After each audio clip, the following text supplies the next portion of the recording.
the aspect of walking is just the happiest thing, and the best thing about walking is it just takes me back to the happiest point in my life.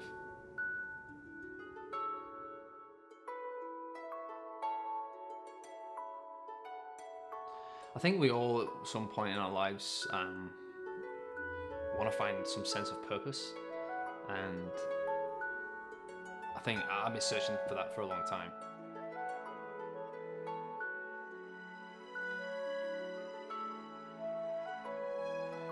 But now I'm stuck in this position where I'm not moving forward, and I feel like I haven't got a sense of purpose, and doing the hike gives me some kind of purpose to be able to raise awareness and funds for a disease like Prader-Willi.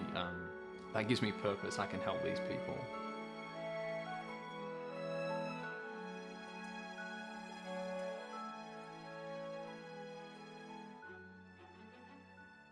There's not much awareness of Prader-Willi, and it really is a devastating disease.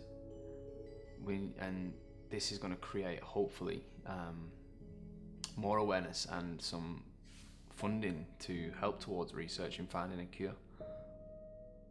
People who have Prader-Willi syndrome, they are forever hungry. Their brain doesn't register that they're full or have eaten. They don't have muscle growth, so every day is like running a half marathon. They have short life expectancies.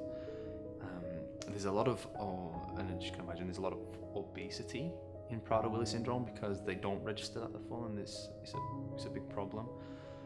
You know, I think none of us have a real understanding what it's like to have a disease that affects your entire life. You can't function properly.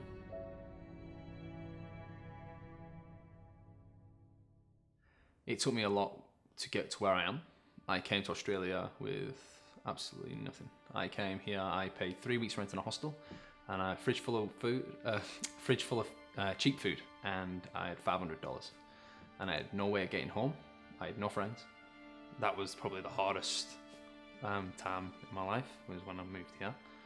And I had no contact to my family. I had no way of knowing what was going to happen or what to do. So I worked very hard to get to where I am. And I have now sold my car, sold my motorbike, emptying my apartment. So when I return to Australia, I will have nothing again. I was starting all over again. So yeah. But like I say, that's a small sacrifice to me. Whereas people who have Prader-Willi syndrome, they sacrifice so much more than just things, because what I've sacrificed are just things. My happiest moment was being outdoors in a field, muddy, and running around in rivers and camping. So I think if you ask most people when you are happiest, I doubt it would involve certain possessions, other than probably an action man or a Barbie doll. So, yeah. I learned a lot from my dad. He is an incredible man. He's done many outdoor adventures. He's inspired me a lot to do a lot of things, and I've learned so much from him.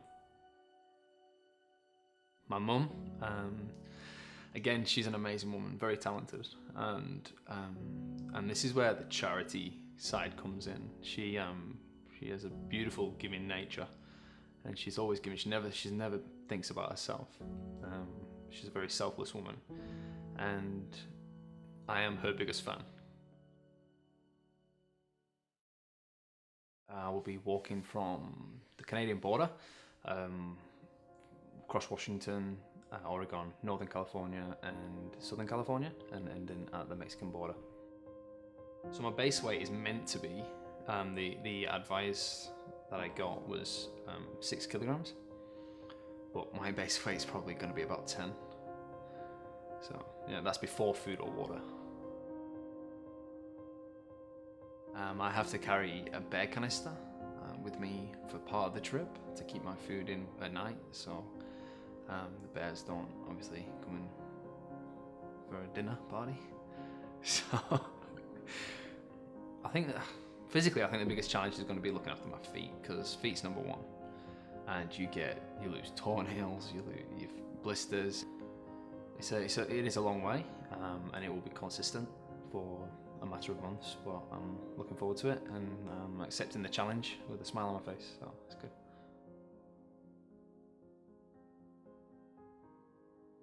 So to prepare for this hike and get ready, I've had to do a lot of different types of training. Physically, I've been doing a lot of endurance, be it boxing with a good friend of mine, Northe, who's the ex-Australian champion kickboxer. He's been training me a lot, and I've done a lot of strength and conditioning.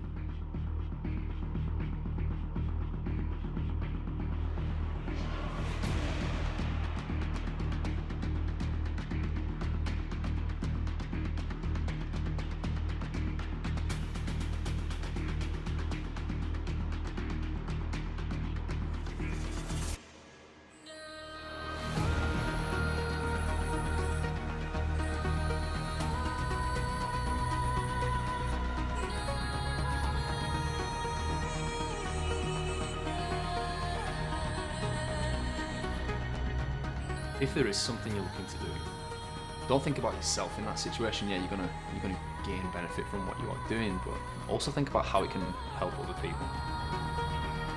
You can always help other people by helping yourself.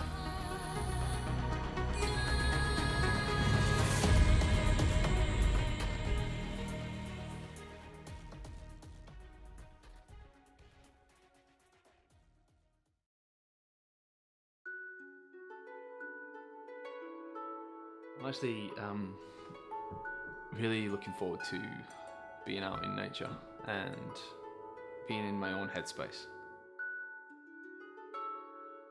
I think most people don't like drastic change, or the fear of not having security, or a job, or a car. It's amazing how you take them things away, and I think it's amazing what you will see around you when you take the wall of routine away from you. And once you knock the wall down, there's a lot more out there.